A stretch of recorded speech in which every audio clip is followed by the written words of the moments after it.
साथियों नमस्कार। क्यों है उदास? अब की बार सीटेट बीपीएससी प्रधान शिक्षक की बेतरनी पार करे सिर्फ टेस्ट श्रृंखला में भाग लेकर अपने हरि सर के साथ आपके अपने व सबसे भरोसेमंद सीटेट वाला 111 के साथ। तो निश्चित रूप से आप कॉपी कलम लेकर बैठ गए होंगे और कल जो हमने पढ़ा है उसमें आपको कितना रिकॉल हो पा रहा है उसको भी हम लोग चेक करेंगे, देखेंगे।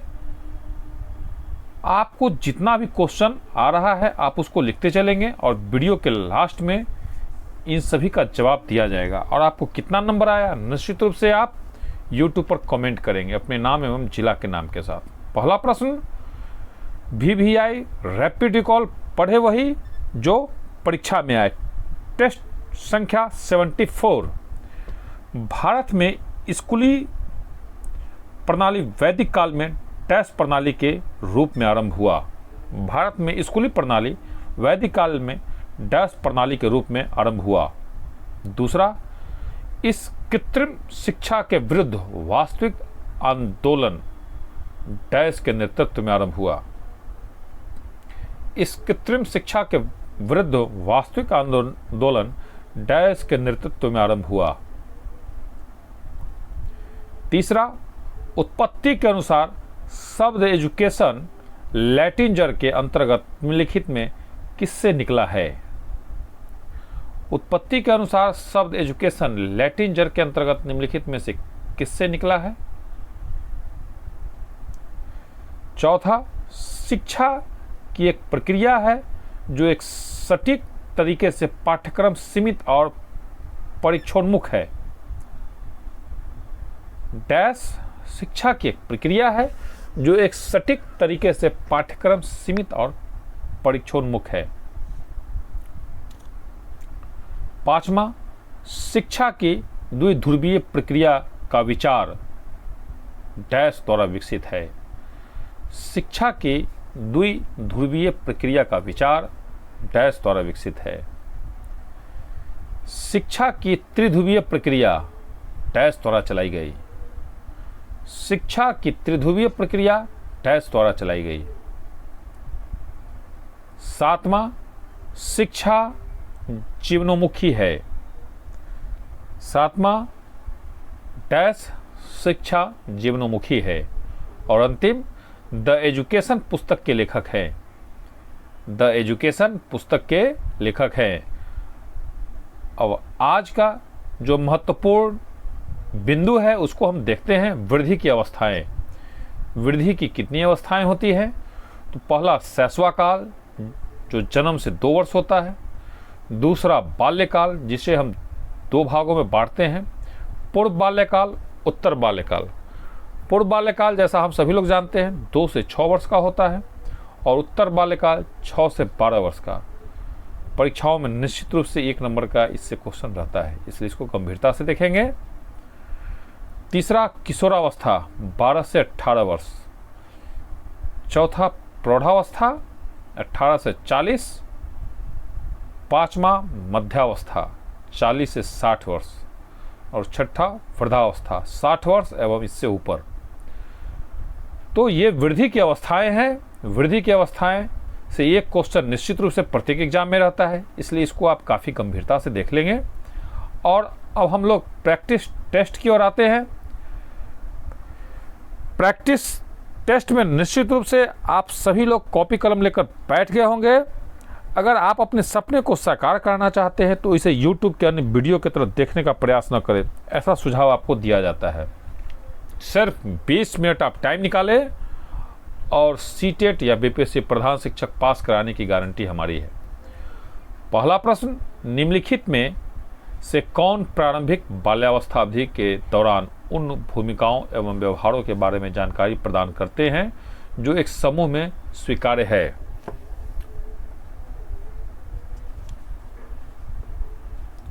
आपको जो समझ में आए ABCD पहले आप लिखें, उसके बाद जब मैं अपना उत्तर आपको बताऊंगा तब आप उससे करेक्ट करेंगे।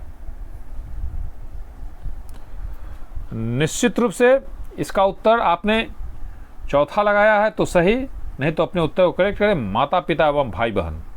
निम्नलिखित में से कौन प्रारंभिक बाल्यावस्था अवधि के दौरान उन भूमिकाओं में व्यवहारों के बारे में जानकारी प्रदान करते हैं जो एक समूह स्वीकार्य है? माता पिता एवं भाई बहन। दूसरा, कोई भी नाराज हो सकता है। यह आसान है, परंतु एक सही व्यक्ति के ऊपर सही मात्रा में, सही समय पर, सही उद्देश्य के लिए तथा सही तरीके से नाराज होना आसान नहीं है। यह संबंधित है। काफी इंपॉर्टेंट क्वेश्चन साथियों।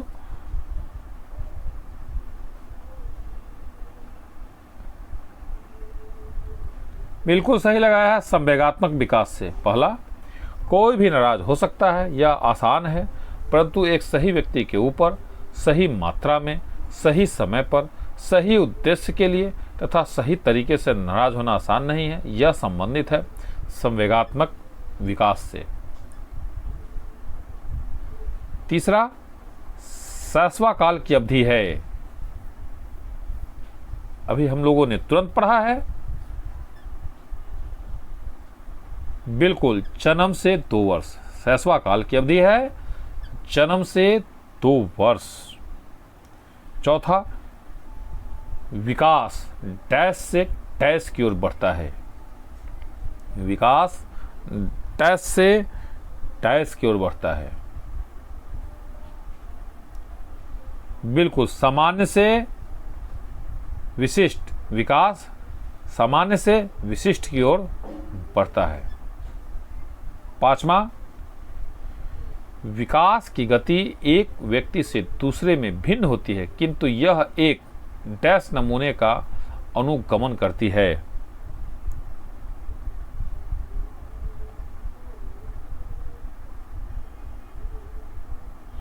बिल्कुल, क्रमबद्ध और व्यवस्थित। विकास की गति एक व्यक्ति से दूसरे में भिन्न होती है, किंतु यह एक क्रमबद्ध और व्यवस्थित नमूने का अनुगमन करती है। 6, भाषा विकास के लिए प्रारंभिक बचपन डैश काल है।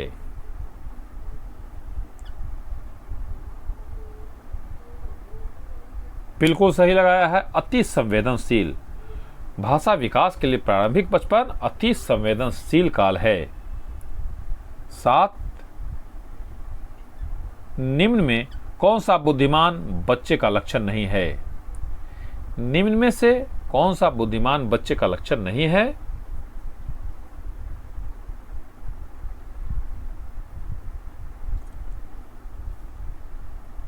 बिल्कुल, वह जो लंबे निबंधों को बहुत जल्दी रटने की क्षमता रखता है। वह जो लंबे निबंधों को बहुत जल्दी रटने की क्षमता रखता है, बुद्धिमान बच्चे का लक्षण नहीं है। 8, डैश को एक अभिप्रेरित शिक्षण का संकेतक माना जाता है।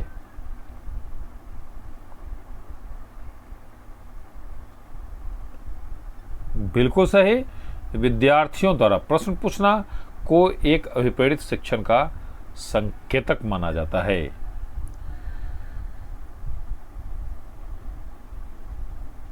निम्न में कौन सा बच्चे की सामाजिक मनोवैज्ञानिक आवश्यकताओं के साथ संबंध नहीं है? साथियों, सीटेट 2022 में सफलता का मुकाम हासिल करने के बाद वही सफलता पुनः सीटेट 2023 एवं बीपीएससी प्रधान शिक्षक में प्राप्त हो, इसके लिए इस टेस्ट को गंभीरता से ले, ऐसा सुझाव आपको दिया जाता है। और आपको गर्व होगा कि जितने शिक्षक साथियों ने सीटेट वाला 2011 पर लगातार प्रैक्टिस किया, उसमें 100% सभी शिक्षक पास हुए। तो YouTube पर इतना गंभीरता से प्रैक्टिस कराने वाला आपको कोई दूसरा चैनल नहीं मिलेगा। इसलिए आपको ये सुझाव दिया जाता है कि मात्र 20 मिनट आप गंभीरता से इस टेस्ट को लें और आप अपने साथियों को भी इस टेस्ट को शेयर करें, वो भी इनसे फ़ायदा उठाएंगे। तो निश्चित रूप से 9 नंबर का उत्तर है, आपने सही लगाया है। तीसरा होगा, शरीर से अपशिष्ट पदार्थों का नियमित रूप से बाहर निकलना। निम्न में से कौन सा बच्चे की सामाजिक मनोवैज्ञानिक आवश्यकताओं के साथ संबंध नहीं है। शरीर से अपशिष्ट पदार्थों का नियमित रूप से बाहर निकलना। 10. मन का मानचित्रण संबंधित है। मन का मानचित्रण संबंधित है।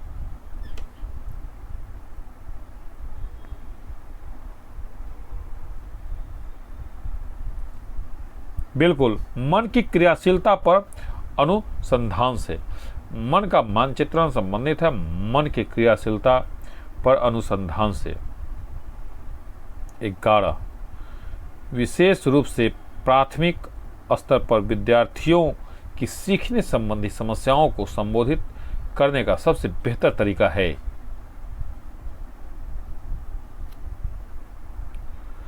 विशेष रूप से प्राथमिक स्तर पर विद्यार्थियों की सीखने संबंधी समस्याओं को संबोधित करने का सबसे बेहतर तरीका है। बिल्कुल सही लगाया आपने। अक्षमता के अनुरूप विभिन्न शिक्षण पद्धतियों का प्रयोग करना। पहला ऑप्शन है विशेष रूप से प्राथमिक स्तर पर विद्यार्थियों को सीखने संबंधी समस्याओं को संबोधित करने का सबसे बेहतर तरीका है अक्षमता के अनुरूप विभिन्न शिक्षण पद्धतियों का प्रयोग करना।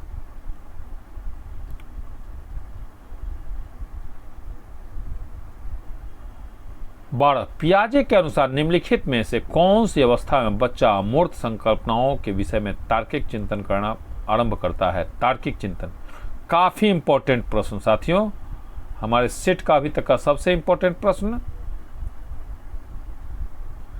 तार्किक चिंतन आरंभ करता है।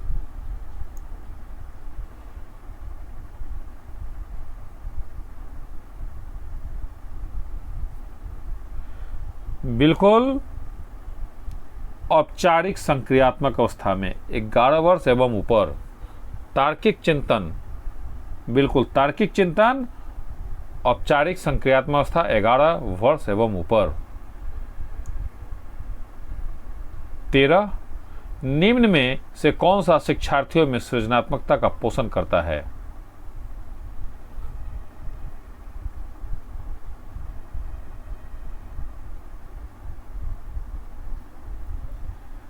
सृजनात्मकता का पोषण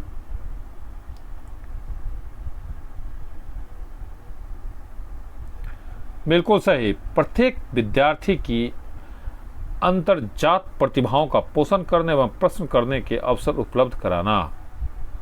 प्रत्येक शिक्षार्थी की अंतर्जात प्रतिभाओं का पोषण करने एवं प्रश्न करने के अवसर उपलब्ध कराना।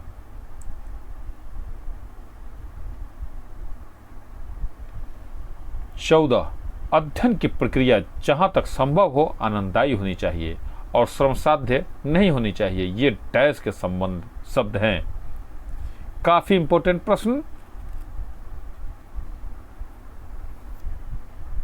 बिल्कुल सही लगाया आपने, महात्मा गांधी के। अध्ययन की प्रक्रिया जहां तक संभव हो आनंददायक होनी चाहिए और श्रमसाध्य नहीं होनी चाहिए।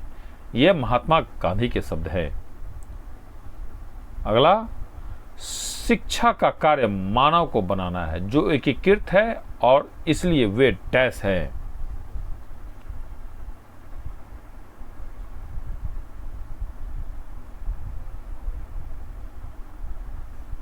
बिल्कुल बुद्धिमान। शिक्षा का कार्य मानव को बनाना है जो एकीकृत हैं और इसलिए वे बुद्धिमान हैं। 16. किस दर्शन के अनुसार वासना एवं तृष्णा मनुष्य की समस्याओं के मूल में है।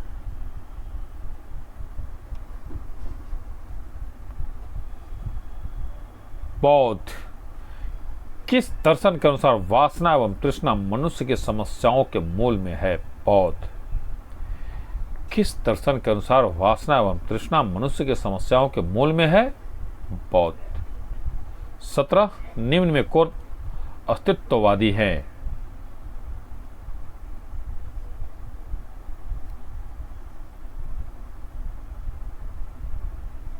बिल्कुल, तीसरा नंबर सात्रे। निम्न में कौन अस्तित्ववादी हैं। सात्रे। 18 नंबर, निम्नलिखित में कौन सा प्रकार शिक्षा के साधन के रूप में विद्यालय से संबंधित नहीं है।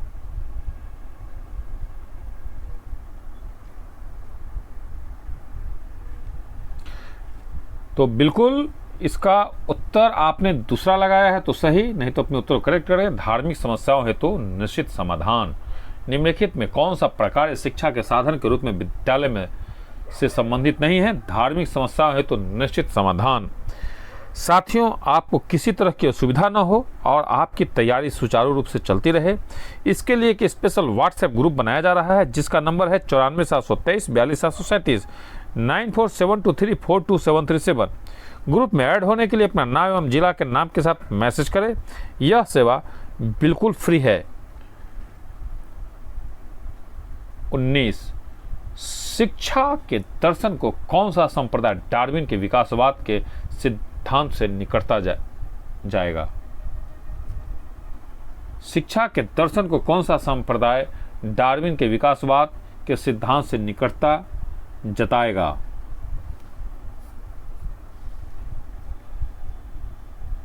बिल्कुल आपने सही लगाया,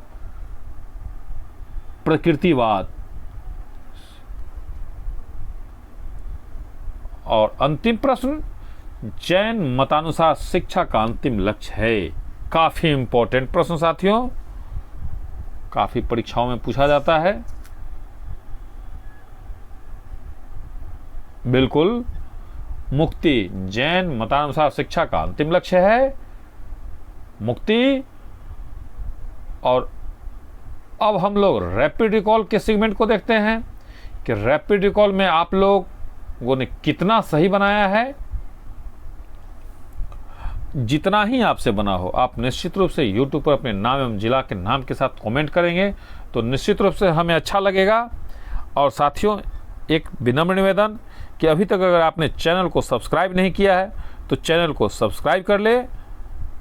और अगर आज का यह टेस्ट आपको अच्छा लगा हो तो इसको कम से कम 2 शिक्षक साथियों को निश्चित रूप से शेयर करेंगे। पहला प्रश्न, भारत में स्कूली प्रणाली वैदिक काल में गुरुकुल प्रणाली के रूप में आरंभ हुआ। भारत में स्कूली प्रणाली वैदिक काल में गुरुकुल प्रणाली के रूप में आरंभ हुआ।